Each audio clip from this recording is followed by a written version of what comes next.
భారతీయ సిబ్బందితో కూడిన Liberia cargo నౌకను hijack చేసేందుకు ప్రయత్నించిన సొమాలియా సముద్ర దొంగలను భారత నౌకా దళానికి చెందిన మెరైన్ కమాండోలు చాకచక్యంగా అడ్డుకున్నారు. నౌకలోని భారతీయ సిబ్బంది 15 మందితో సహా మొత్తం 21 మందిని కాపాడారు.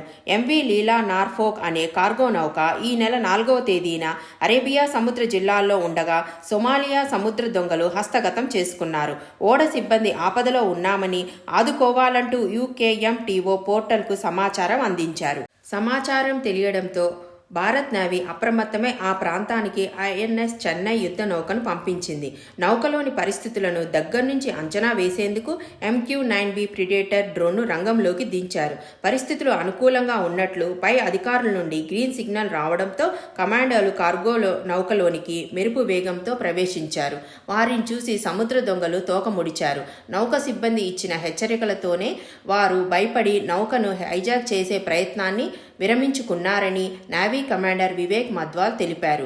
సముద్ర దొంగల నుండి తమ కార్గో నౌకను రక్షించిన భారత్ నేవీ సిబ్బందికి లీలా గ్లోబల్ CEO స్టీవ్ కుంజర్ ధన్యవాదాలు తెలిపారు.